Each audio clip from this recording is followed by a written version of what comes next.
Hello everyone. Daily current affair discussion में आप सभी का स्वागत है। मेरा नाम दिवस द्विवेदी है और आज दिनांक 10 दिसंबर 2025 है, अर्थात 10 दिसंबर 2025 में the Hindu, Indian express, PIB में जो भी आर्टिकल आए हैं, खासतौर पे यूपीएससी के लिए इंपॉर्टेंट है, गवर्नमेंट एग्जाम के लिए इंपॉर्टेंट है, उन्हें हम यहाँ पे एमसीक्यू फॉर्मेट में देखेंगे। 10 एमसीक्यूज देखेंगे, 9 एमसीक्यू प्रैक्टिस हम करेंगे, 8 और लास्ट का जो एमसीक्यू रहेगा उसे आप आंसर करेंगे कमेंट सेक्शन में। उसका एक्सप्लेनेशन इंग्लिश और हिंदी दोनों में दिया हुआ है, लेकिन जो हम एक्सप्लेनेशन करते हैं उसमें स्टैटिक लिंकेज बहुत सारी चीज़ें देखते हैं जो कि आपको प्रिंटेड में नहीं मिलती। ठीक है, तो वीडियो जरूर देखें पूरा। उसके बाद टेलीग्राम में जाके आप हमारा पीडीएफ डाउनलोड कर सकते हैं इस चैनल पे जाके, या आप डिस्क्रिप्शन में भी चैनल की लिंक मिल जाएगी। चलिए शुरू करते हैं, बात करते हैं पहले एमसीक्यू की। Consider the following statements regarding the Asemonea dentis and Colyttus Nongwar. अब ये दोनों क्या बला हैं, आइए देख लेते हैं। देखिए, आपने सुना होगा किसके बारे में, जूलॉजिकल सर्वे ऑफ इंडिया के बारे में। जूलॉजिकल सर्वे ऑफ इंडिया जिसको ZSI भी बोला जाता है, इसके बारे में आपने ये सुना होगा कि ये क्या करता है, जो प्राणियों से संबंधित सर्वे है उसको करता है भारत में। अब नई नई जो प्राणी उनके बारे में भी जांच करता है, बहुत सारी चीज़ों की जांच करता है। तो इसने देखा कि जो भारत का नॉर्थ ईस्ट इंडिया है ना, यहाँ पे उन्होंने एक राज्य पड़ता है, कौन सा, मेघालय। मतलब ये अरुणाचल प्रदेश है, यहाँ पे असम है और यहाँ पे आपको मेघालय मिलेगा। तो मेघालय में क्या देखा गया, मेघालय में देखा गया क्या कि 2 नई मकड़ियाँ पाई गई। जंपिंग स्पाइडर्स उन्हें बोले जाते हैं, कूदने वाली मकड़ी। ठीक, उसमें से एक मकड़ी का नाम है एसमोनिया डेंटिस, पहली मकड़ी है। दूसरी मकड़ी का नाम है कोलिस्टस नोंगवार। अब इन दोनों मकड़ियों को कहाँ पाया गया, ये इंपॉर्टेंट है। इनका नाम से आप ये पहचान लेना कि मकड़ी है, ये भी इंपॉर्टेंट है। ठीक, अब ये जो मकड़ी हैं किस फैमिली की हैं ये मैं आपको बता देता हूँ, साल्टिसैडिया फैमिली की हैं, लेकिन ये इंपॉर्टेंट नहीं है, कम चांसेस का पूछे जाने का। ठीक है, यहाँ पे हालांकि स्टेटमेंट दिया है तो आप ऑलरेडी उसको सीख ही लोगे।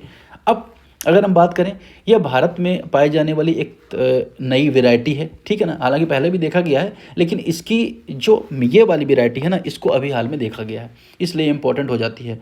अब जो नोंगवार है, ये नोंगवार का मतलब क्या है, नोंगवार का मतलब क्या है, गांव है। वहाँ पे खासी हिल्स में अगर हम देखें, गारो खासी जयंतिया हिल्स हैं जो मेघालय में है, वहाँ पे नोंगवार गांव, वहाँ पे देखा गया, इसलिए इसे नोंगवार बोला जाता है। चलिए, ये तो बात हो गई जानने की। अब हम स्टेटमेंट पढ़ते हैं, बात करते हैं पहला स्टेटमेंट की। Both species belong to Salticidae family, commonly known as jumping spider. तो साल्टिसिडाई फैमिली की हैं, इसे जंपिंग स्पाइडर बोला जाता है, ये मैंने आपको ऑलरेडी बता दिया है। Asemonea dentis is the first Indian species discover under the Asemonea genus. Asemonea जो जीन होता है, एसमोनिया वंश होता है, उसके अंतर्गत खोजी गई पहली जीन है। ठीक, अब अगर मैंने आपको बताया कि तीन थर्ड जीन है, ये बेसिकली तीसरी टाइप की जीन है, तो पहले भी ऑलरेडी पहली 2 टाइप की जीन एसमोनिया वंश की खोजी जा चुकी हैं। इस वजह से ये दूसरा स्टेटमेंट यहाँ पे एलिमिनेट हो जाएगा, हटा दीजिए आप इसको। तीसरा स्टेटमेंट है, कोलिस्टस नोंगवार जो है नेम है आफ्टर द विलेज ऑफ खासी हिल्स। खासी हिल्स में जो नोंगवार गांव है उसकी वजह से इसका नाम, ये नाम पड़ा है। तो तीसरा स्टेटमेंट मैंने आपको बताया, ये एकदम करेक्ट है। Basically Colyttus Nongwar is the name after Nongwar village in Meghalaya Khasi hills. ठीक है ना, वेयर इज डॉक्यूमेंटेड। ठीक है, तो ये सही आंसर क्या हो जाएगा आपका, 1 और 3 इसका करेक्ट आंसर हो जाएगा, सी इसका सही आंसर हो जाएगा। चलिए आगे बढ़ते हैं नेक्स्ट क्वेश्चन की तरफ। अगला है, consider the following statements regarding the AV spray tency drone. AV spray tency drone के बारे में हाल में न्यूज में है। ठीक है, तो एवी स्प्रे टेंसी ड्रोन है क्या, ये सारी बातें हम यहाँ पे चलिए जान लेते हैं। स्टेटमेंट यहाँ पे कह रहा है, हाँ, it has been develop by the Avironics drone, a Chennai based deep tech company. तो Chennai based deep tech company है, उसने इस ड्रोन को डेवलप किया है। ठीक है, दूसरा स्टेटमेंट है, it can spray up to 5 एकड़ per battery charge which is significantly higher than most comparable drone. तो ये 5 एकड़ तक सिंचाई कर सकता है, स्प्रे कर सकता है, जो आमतौर पर ड्रोन नहीं कर पाते, और काफ़ी इफ़िशियंट है। मतलब क्या, सिंचाई इन द सेंस अगर आप बात स्प्रे जैसे जो दवा वगैरह का छिड़काव खेत में होता है उसके लिए बात हो रही है। तीसरा स्टेटमेंट है, the drone require dedicated transport vehicle due to its large size. Large size की वजह से इसके लिए ट्रांसपोर्ट रिक्वायर्ड होता है। ठीक, अब इन तीनों में से सही स्टेटमेंट कौन सा हो जाएगा ये आपको यहाँ पे बताना है। अब देखें, इसका जो साइज़ है ना वो छोटा है ना, बैग पैक्ड साइज है, मतलब पीठ में इसको टांगा जा सकता है। तो मतलब कहने का मतलब ये है कि छोटी साइज का है, इस वजह से तीसरा स्टेटमेंट यहाँ पे इनकरेक्ट हो जाएगा। पहला भी स्टेटमेंट यहाँ पे करेक्ट है, इसे एक अविनॉक्स ड्रोन चेन्नई में स्थित कंपनी ने बनाया है, इसलिए ये स्टेटमेंट बहुत इंपॉर्टेंट हो जाता है और ये स्टेटमेंट करेक्ट हो जाते हैं। दोनों चीज़ आप यहाँ पे याद रखिएगा। एग्रीकल्चर में जब आप मेंस में भी आंसर लिखें तो इस तरह की टेक्नोलॉजी के जब आप यूज़ करते हैं तो ये दिखाता है कि आप करंट अफेयर से अवेयर हैं। इरीगेशन में के लिए अगर हम बात करें या रासायनिक उर्वरक के छिड़काव के लिए एक कहीं ना कहीं क्रांतिकारी कदम के रूप में है। पहला दूसरा यहाँ पे करेक्ट हो जाएगा। क्वेश्चन नंबर 3 देखेंगे यहाँ पे, which the reference of solar storm. Solar storm को लेके न्यूज में थी, सोलर स्टॉर्म को लेके क्या न्यूज है पहले आप ये थोड़ा सा जान लीजिए। मई 2024 की बात है, कब की? मई 2024 की। मई 2024 में पृथ्वी में 20 साल बाद सबसे शक्तिशाली सोलर स्टॉर्म रिकॉर्ड किया गया। सोलर स्टॉर्म रिकॉर्ड किया गया तो ये इंपॉर्टेंट हो जाता है। और सोलर स्टॉर्म जो रिकॉर्ड किया गया उसे हमने किससे खोजा? आपको पता होगा ये अगर सन है ना, तो सन को लेके भारत ने जो मिशन चलाया उसको क्या कहा जाता है बताइए, कोई कमेंट सेक्शन में आपको बताना है। मैं भी बता दे रहा हूँ। देखिए सोलर प्रोब मिशन चलता है नासा का, है ना, सन पे रिसर्च करने के लिए, और भारत का एक मिशन चलता है उसे कहा जाता है आदित्य L1। L1 क्यों बोला जाता है? तो लेग्रेजियन पॉइंट पर है, मतलब सर लेग्रेजियन पॉइंट होता है जहाँ पे ग्रेविटेशनल फोर्स दोनों का बराबर काम करता है, अर्थ एंड सन का। तो इस तरह से लगभग 5 जो इसके लेग्रेजियन पॉइंट हुआ करते हैं, ठीक। तो यहाँ पे स्थित है आदित्य L1, इसने खोजा। अब इसने किसको बताया, किसका मिशन है? आदित्य L1 इसरो का मिशन है, इंडियन स्पेस रिसर्च ऑर्गेनाइजेशन, इसका मिशन है। तो सोलर स्टॉर्म से निकलने वाले से जो विस्फोट होता है उसमें पार्टिकल्स निकलते हैं, मैग्नेटिक फील्ड एक जब डेवलप होता है, रेडिएशंस होते हैं, तो ये पूरी तरह से अंतरिक्ष में फैल रहे हैं, इस चीज़ के बारे में बताया गया, ठीक। अब सोलर स्टॉर्म बनता कैसे है? तो आपको पता होगा कि सन का चुंबकीय क्षेत्र मैग्नेटिक फील्ड होता है ना। तो मैग्नेटिक फील्ड में अगर हम बात करें जो लगातार घूमता रहता है, इवॉल्व करता रहता है, अगर हम बात करें भूमध्य रेखा पर घूमता रहता है, ठीक। और जब इससे कुछ मैग्नेटिक वेव्स अगर हम बात करें रेखाएं टूटती हैं, इस प्रक्रिया में कहीं ना कहीं सोलर स्टॉर्म का निर्माण होता है, ठीक। अगर हम बात करें बहुत तेज़ी जो ऊर्जा निकली उससे सोलर स्टॉर्म बना। सोलर स्टॉर्म के बहुत सारे टाइप्स होते हैं, जैसे सोलर फ्लेयर्स के फॉर्म में कभी आता है, कभी रेडिएशन स्टॉर्म के फॉर्म में आता है, और कभी कोरोनल मास इंजेक्शन के फॉर्म में भी आता है, ठीक। तो ये चीज़ आपको यहाँ पे याद रखनी है। और इम्पैक्ट क्या होता है कि जब भी सोलर स्टॉर्म आता है तो पृथ्वी के जियोमैग्नेटिज्म है, अगर आपने इसका कॉन्सेप्ट देखा होगा कि एक मैग्नेटिक फील्ड इस तरह का, अगर आपने ज्योग्राफी में कॉन्सेप्ट देखा होगा, ठीक है ना, इस तरह का, तो जो पृथ्वी से चुंबकीय सूर्य से चुंबकीय आती हैं, मैग्नेटिक वेव्स आती हैं, उनको क्या करता है? कंट्रोल करता है। लेकिन जब इस तरह की वेव्स आती हैं तो जियोमैग्नेटिज्म स्टॉर्म एक पैदा होता है। तो इस चीज़ को लेके यहाँ पे न्यूज में था, चीज़ें हमने यहाँ पर देखी, ठीक है। अब अगर हम थोड़ा सा आदित्य L1 के बारे में बात कर लें तो आदित्य L1 को लॉन्च किया गया था 2 सितंबर 2023 को। ये इंपॉर्टेंट है, आप यहाँ पे याद रखिए, भारत का बहुत इंपॉर्टेंट मिशन है, इसरो ने लॉन्च किया था, और सॉरी L1 पॉइंट में स्थित है, मैंने आपको आई थिंक बताया है, और लगभग 15 लाख किलोमीटर दूर में स्थित है, हेलो ऑर्बिट में, ठीक। ये बात आपको थोड़ा सा यहाँ पे याद रखनी है। बाकी L1 पॉइंट होता क्या, मैंने आपको बताया कि जहाँ पे सूर्य और पृथ्वी का जो ग्रेविटेशनल फोर्स बैलेंस होता है, मतलब दोनों के बीच बराबर होता है ना। लेट सपोज कि आप इधर से खींच रहे हैं, आप इधर से कोई एक रस्सी खींच रहा है, तो एक पॉइंट पे बराबर होगा चीज़ें, तो वो ग्रेविटेशनल फोर्स L1 पॉइंट कहलाता है। अब स्टेटमेंट यहाँ पे बन रहे हैं, solar storm originated from the magnetic reconnect events on the sun. सौर तूफान सूर्य का सौर मैग्नेटिक रिकनेक्ट उत्पन्न होता है। दूसरा अगर हम देखें, coronal mass injection are burst of electromagnetic radiation from the sun. Coronal mass injection सूर्य से विद्युतीय चुंबकीय विकिरण के विस्फोट होते हैं। तीसरा स्टेटमेंट है, geomagnetism storm earth occur when the solar storm interact with magnetosphere. तो मैंने आपको बताया कि पृथ्वी का एक मैग्नेटोस्फीयर है, ये वाला रीजन को मैग्नेटोस्फीयर बोला जाता है। तो जब यहाँ पे टकराते हैं तो एक तूफान देखा जाता है, ठीक। तो तीनों में से सही स्टेटमेंट कौन सा हो जाएगा? तो पहला तीसरा स्टेटमेंट यहाँ पे करेक्ट हो जाएगा, तीसरा स्टेटमेंट यहाँ पे इनकरेक्ट हो जाएगा। कोरोनल मास इंजेक्शन सूर्य से विद्युतीय विकिरण के विस्फोट होते हैं, ये यहाँ पे बोला जाता है। लेकिन क्या कोरोनल मास इंजेक्शन के बारे में आपको पता हो तो सूर्य से निकलने वाला एक तरह का प्लाज्मा है, अगर हम बात करें, या मैग्नेटिक क्लाउड की तरह अगर हम बात करें, ठीक। तो ये सूर्य के बाहरी भाग कोरोना से निकलता है, ठीक। ये भी चीज़ आपको यहाँ पे याद रखनी है। चलिए दूसरा स्टेटमेंट यहाँ पे एलिमिनेट हो जाएगा, 1 थ्रू 1 3 यहाँ पे करेक्ट हो जाएंगे। L1 पॉइंट के बारे में आपसे यहाँ पे बात की जा रही है, इसको आपको अटेम्प्ट करना है। Consider the following statements L1 point के बारे में। L1 पॉइंट के बारे में स्टेटमेंट है कि it is place in the halo orbit Lagrange point L1 earth sun and earth के सिस्टम में L1 पॉइंट स्थित है, हेलो जो ऑर्बिट होता है उसमें। दूसरा, a space craft and L1 can continuously observe the sun without eclipse. सूर्य बिना ग्रहण के यह निरंतर देख सकता है सन को। ये बात सॉरी, ये बात आपको यहाँ पे याद रखनी है। तीसरा, Aditya L1 carry instrument only for studying the solar corona. Aditya जो L1 है सिर्फ सौर का जो कोरोना वाला पार्ट है ना, उसको स्टडी करने के लिए टूल यहाँ पे पास अपने पास रखा है। मतलब जो फोटोस्फीयर रीजन होता है सूर्य का, क्रोमोस्फीयर होता है ना, ये कोरोना होता है, तो उसको ये क्या करेगा, ये नहीं रिसर्च करेगा, ठीक है ना। ये चीज़ यहाँ पे बोली जा रही है। तो अब इन तीनों में से सही स्टेटमेंट आपको यहाँ पे बताना है क्या होता है, क्या चीज़ें नहीं होती, ठीक। अब अगर थोड़ा सा अगर हम ये देख ही लें कि जैसे आपने अगर देखा हो, सन देखा होगा, थोड़ा सा हम यहाँ पे डिस्कस इस पे कर लेते हैं। सन अगर आपने देखा होगा, ठीक, तो अगर हम सन को खोलें, है ना, तो सन को अगर हम खोलते हैं इस तरह से, अगर हम बात करें तो बीच में जो उसका पार्ट आता है तो उसको बोला जाता है इनर कोर। फिर उसके ऊपर एक लेयर होती है जिसको बोला जाता है रेडियो एक्टिव जोन, ठीक।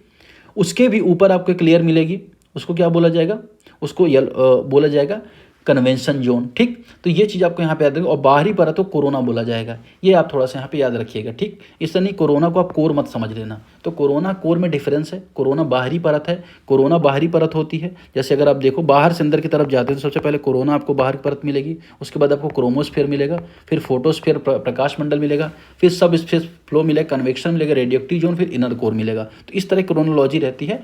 अब इसको करेक्ट आपको यहाँ पे करना है, क्या है इसका करेक्ट आंसर होगा। क्वेश्चन नंबर 5 देखेंगे। Consider the following statements regarding Sultanpur national park. Sultanpur राष्ट्रीय उद्यान के संबंध में आपको सही स्टेटमेंट बताना है। तो यहाँ पे न्यूज में था सुल्तानपुर नेशनल पार्क, जिस वजह से यहाँ पे आपको बताना है। न्यूज़ में क्यों था, क्यों मैं आपको बता दे रहा हूँ, क्योंकि यहाँ पर जो माइग्रेटेड जो स्पीसीज होते हैं ना, इनकी संख्या, माइग्रेटेड जो बर्ड्स होते हैं, इनकी संख्या बढ़ती जा रही है। अब क्यों बढ़ती जा रही है, क्योंकि Bharat central Asian migrated flyway का पार्ट है, ठीक। अब सेंट्रल एशियन जो माइग्रेट जो फ्लाईवे है, इसमें अगर आप देखेंगे तो इधर से अगर आप देखोगे तो बहुत सारा अगर हम देखें तो रसिया से, टर्की से, अफ़गानिस्तान से, ये सब भी इसके पार्ट माने जाते हैं। तो यहाँ से पक्षी बहुत सारे आते हैं। तो सुल्तानपुर में कहीं ना कहीं इनका बसेरा माना जाता है, ठीक। अब ये इसका पार्ट है जिस वजह से बहुत सारे पक्षी आ भी रहे हैं। लेकिन जो सुल्तानपुर नेशनल पार्क है, इसलिए यहाँ पे चर्चा में आ गया। तो सुल्तानपुर नेशनल पार्क है कहाँ पे, तो ये हरियाणा में है। हरियाणा में कौन सा जिला लगता है, गुरुग्राम लगता है, जिसे पहले गुड़गांव कहा जाता था, ठीक। दिल्ली से लगभग 50 किलोमीटर के आसपास है, बहुत बड़ा नहीं है, लगभग 2 किलोमीटर स्क्वायर किलोमीटर का है। और यहाँ पे एक लेक है, सुल्तानपुर लेक भी उसे बोला जाता है, ठीक। ये चीज़ आपको थोड़ा सा यहाँ पे याद रखनी है। अब यहाँ पे एक बात और यहाँ पे याद रखनी है कि रामसर साइट के रूप में भी इसको कंसिडर किया जाता है। रामसर साइट के रूप में कंसिडर किया जाता है, मतलब इस वेटलैंड का इंटरनेशनल इंपॉर्टेंस है। और ये रामसर कन्वेंशन 1971 में कहाँ पे हुआ था, ईरान में हुआ था, ये भी आपको पता है। तो सुल्तानपुर को 2021 में रामसर साइट डिक्लेयर किया गया था। और एक तरह के इंटरनेशनल बर्ड एरिया भी डिक्लेयर किया गया है, ठीक। जहाँ पे ट्रॉपिकल डाइट डिस्ट्रीब्यूटर्स फॉरेस्ट पाए जाते हैं, जैसे खैरा हो गया, तेंदू हो गए, पतझड़ वन यहाँ पे पाए जाते हैं। लगभग 320 के आसपास वर्ड की स्पीसीज यहाँ पे देखी जाती हैं। चाहे ग्रेटर फ्लेमिंगो की बात करें, यूरेशियन विजन की बात करें, तो बहुत सारे, और जो लोकल रेसिडेंस बर्ड है, मोर है, ये सब तो हैं ही वहाँ पे, ठीक है। और सारस क्रेन वगैरह भी यहाँ पे देखे जाते हैं, ठीक है ना। तो ये भी चीज़ आपको यहाँ पे याद रखनी है। चलिए आगे बढ़ते हैं। स्टेटमेंट यहाँ पे क्या क्या बनने हैं देख लेते हैं। It is located in Haryana form the part of central Asian flyway. अब तो ये आसान हो गया आपके लिए, हरियाणा का सेंट्रल एशियन फ्लाईवे का पार्ट है, इस वजह से यहाँ पे ये भी आसान है कि इसे 2021 में रामसर स्थल घोषित किया गया था। आप आसानी से बता देंगे क्योंकि मैंने आपको अभी बताया।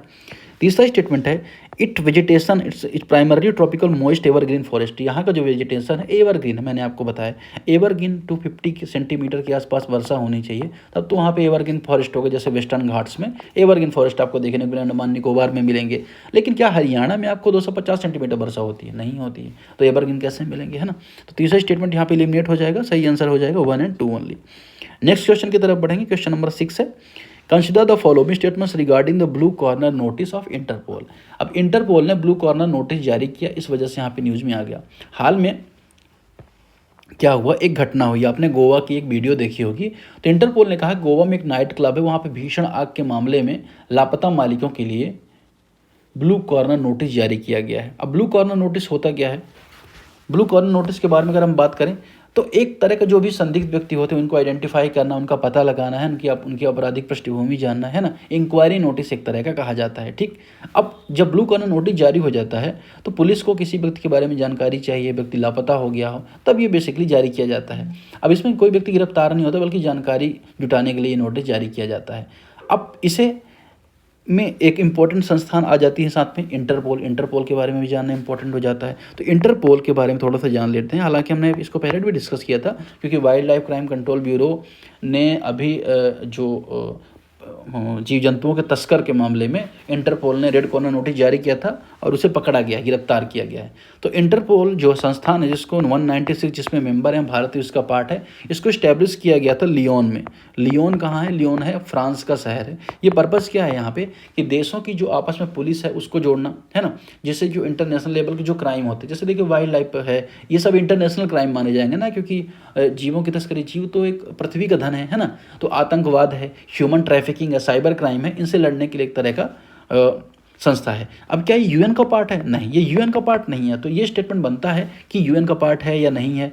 यूएन इसका परमानेंट ऑब्जर्वर मेंबर है, ठीक है ना। तो ये चीज़ आप यहाँ पे याद रखिएगा। भारत 1949 में आई थिंक इसमें मेंबरशिप, भारत इसमें पार्टिसिपेट किया था, ठीक। अब ये कई टाइप के नोटिस जारी करता है, जैसे रेड कॉर्नर नोटिस आरोपी को गिरफ्तार करने के लिए जारी किया जाता है। वहीं ब्लू कॉर्नर नोटिस अपराधी नहीं बेसिकली किसी की जानकारी जुटाने के लिए जारी किया जाता है। येलो नोटिस किसी लापता व्यक्ति की पहचान के लिए जारी किया जाता है। ब्लैक नोटिस किसी अज्ञात व्यक्ति की शव है या डेथ बॉडी उसको पहचानने के लिए जारी किया जाता है, ठीक। और ग्रीन नोटिस जारी किया जाता है जब कोई खतरनाक अपराधी कहीं आ गया हो, उसके संबंध में ग्रीन नोटिस जारी किया जाता है। तो बहुत टाइप के नोटिस जारी करता है, कुछ मैंने यहाँ पे आपको बता दिए। स्टेटमेंट है, it is issue to collect additional information about the personal identity और क्रिमिनल एक्टिविटीज़। या किसी व्यक्ति की पहचान, उसकी आपराधिक गतिविधियों के बारे में जानकारी एकत्र करने के लिए जारी की जाती है। इसे केवल तब जारी किया जाता है जब औपचारिक रूप से आपराधिक आरोप लगाए जा चुके हैं, मतलब किसी के ऊपर आपराधिक आरोप लगाए गए हैं तब इसको जारी किया जाएगा। दूसरा स्टेटमेंट है, ठीक। तीसरा स्टेटमेंट है, ये इंटरपोल की रंग कोड नोटिस प्रणाली का हिस्सा है, इंटरपोल कलर कोडेड नोटिस का हिस्सा है। तो तीसरा स्टेटमेंट तो सभी लोग आंख बंद करके बोल देंगे कि हाँ भाई ये तो उसका हिस्सा होगा। लेकिन क्या पहला और दूसरा करेक्ट है, ये आपको थोड़ा सा बताना है। तो दूसरा जो स्टेटमेंट है यहाँ पे इनकरेक्ट हो जाएगा। क्यों इनकरेक्ट हो जाएगा? It is issued before filling charges. तो जब चार्जेस फिल करने जाते हैं उसके पहले इसको इशू किया जाता है। तो ये दूसरा स्टेटमेंट एलिमिनेट कर दो, 1-3 यहाँ पे करेक्ट आंसर हो जाएगा। आगे बढ़ते हैं क्वेश्चन नंबर 7 की तरफ। Consider the following statements regarding African penguin. African penguin के लेके न्यूज़ थी, उसको यहाँ पे थोड़ा सा हमें यहाँ पे जानना है। स्टेटमेंट यहाँ पे है, it is the listed in critical endangered under the IUCN red list. IUCN की रेड लिस्ट में से क्रिटिकली इंडेंजर्ड में रखा गया है। दूसरा स्टेटमेंट यहाँ पे क्या कह रहा है, it breed in burrow made in guano deposit. Guano जमाओं में बने बिलों में ये प्रजनन करते हैं, ठीक। तीसरा स्टेटमेंट क्या है, it is found primarily along the east African coast. तो जो ईस्ट अफ्रीकन कोस्ट रीजन है यहाँ पे ये पाए जाते हैं, मतलब इस रीजन में सोमालिया, इथियोपिया, जिबूती, इरिट्रिया, या अगर हम बात करें तंजानिया, केन्या, है ना, इस रीजन में ये पाए जाते हैं। तो इन तीनों में से कौन से स्टेटमेंट यहाँ पे करेक्ट हो जाएंगे? तो पहला और दूसरा स्टेटमेंट यहाँ पे करेक्ट हो जाएगा। क्रिटिकली इंडेंजर्ड भी है ना। दूसरा ये बोरो करता है गुआना डिपॉजिट से। तीसरा स्टेटमेंट जो बोला वो इनकरेक्ट है, क्योंकि ये साउथ वेस्टर्न, अगर हम बात करें दक्षिण पश्चिम रीजन में यहाँ पे आपको देखने को मिलेगा, ठीक है ना, नामीबिया वाले रीजन में या साउथ अफ्रीका वाले रीजन में, है ना, यहाँ पे भी आपको देखने को मिलेगा, इस रीजन बेसिकली बात करें, ठीक है। तो ये तीसरा स्टेटमेंट यहाँ पे इनकरेक्ट हो जाएगा, पहला दूसरा यहाँ पे करेक्ट हो जाएगा। ये न्यूज़ में था। जितनी चीज़ें हैं इसमें, इससे ज़्यादा स्टेटमेंट UPSC नहीं बना के पूछेगा डिफिकल्ट, मैं आपको बता रहा हूँ। ज़्यादा से ज़्यादा क्या पूछेगा, IUCN का स्टेटस क्या है, कहाँ पाया जाता है, केवल भारत में पाया जाता है, केवल अफ्रीका में पाया जाता है, तो आसानी से आप एलिमिनेट कर देंगे, कोई बड़ी बात नहीं है आपके लिए यहाँ पे। चलिए नेक्स्ट क्वेश्चन बढ़ते हैं, क्वेश्चन नंबर 8 की तरफ। Consider the following statements about बक्सा टाइगर रिजर्व। बक्सा टाइगर रिजर्व न्यूज में था, तो स्टेटमेंट देख लेते हैं। Its shape in its north east boundary with Bhutan. Bhutan से अपनी नॉर्थ ईस्ट बाउंड्री शेयर करता है। दूसरा स्टेटमेंट है, it form part of the Terai ecosystem. Terai पारिस्थितिकी तंत्र का हिस्सा है ना। अगर आपने भारत का मैप देख रखा है तो आपने ये भारत का मैप इस रीजन में आपने देखा होगा कि तराई रीजन माना जाता है, ठीक है, मतलब हिमालय छोड़ दो आप, है ना। तो ये वाला ये तराई रीजन का पार्ट माना जाता है, तो यहाँ का हिस्सा है। तीसरा स्टेटमेंट है यहाँ पे, it is primarily tropical moist deciduous forest. यह मुख्य रूप से उष्णकटिबंधीय नम पर्णपाती वन क्षेत्र पाए जाते हैं, ठीक। तो तीन के तीनों ही स्टेटमेंट यहाँ पे एकदम करेक्ट हो जाएंगे। यहाँ का फिजाइल इकोसिस्टम होता है, तराई जोन माना जाता है, और बहुत मॉइस्ट ट्रॉपिकल डेसिडुअस फॉरेस्ट यहाँ पे आपको देखने को मिलेंगे। मॉइस्ट मतलब कि कम पर्णपाती, है ना, बहुत ज़्यादा पत्ते नहीं गिराते, कम पर्णपाती, क्योंकि आपको बारिश भी यहाँ पे ठीक ठाक हो जाती है। चलिए क्वेश्चन नंबर 9 देखेंगे, लास्ट क्वेश्चन है। Consider the following statements regarding IALA। IALA के बारे में आपको स्टेटमेंट यहाँ पे बताना है, ठीक। स्टेटमेंट यहाँ पे क्या कह रहा है, it is an intergovernmental organisation promoting safety and efficiency of marine navigation. तो जो मरीन नेविगेशन होता है उसको लेके क्या करता है ये IAEA, एक ऑर्गेनाइजेशन के रूप में काम करता है, अंतर सरकारी संगठन के रूप में काम करता है। भारत IAEA का सदस्य है, यह भी स्टेटमेंट यहाँ पे दिया गया है। तीसरा स्टेटमेंट है IAEA set global standard for light house marine buoys and navigation aids. ILA light house समुद्री बुआ और नौवहन सहायक प्रणाली को वैश्विक मानक निर्धारित करता है। ये चीज़ आपको यहाँ पे बतानी है, ठीक है। तो इन तीनों में से सही स्टेटमेंट कौन सा हो जाएगा आपको यहाँ पे बताना है, ठीक। तो अगर हम बात करें international organisation of marine aids to navigation के बारे में, जिसको इस्टेब्लिश किया गया था, कब इस्टेब्लिश किया गया था? 1957 में इस्टेब्लिश किया गया था। और ग्लोबल बॉडी एक तरह की है ना, जो क्या करती है, that develop standard for aids to navigation like BOS and lighthouses. तो ये चीज़ आपको थोड़ा सा यहाँ पे इसके बारे में याद रखनी है। दूसरा अगर हम बात करें, ये इस्टेब्लिश कब हुआ था? अब ये क्या है, क्या UN की बॉडी नहीं, ये एक तरह का नॉन गवर्नमेंटल ऑर्गेनाइजेशन है, ठीक है ना। इसको अगर हम बात करें, इंटर गवर्नमेंटल ऑर्गेनाइजेशन का स्टेटस मिला 2024 में, जब 34 से ज़्यादा देशों ने इसको रेटिफाई किया, ठीक। अब इसका हेडक्वार्टर आपको कहाँ पे मिलेगा? फ्रांस के सेंट जर्मेन एन लाए में इसका हेडक्वार्टर आपको मिलेगा, ठीक है। तो आज के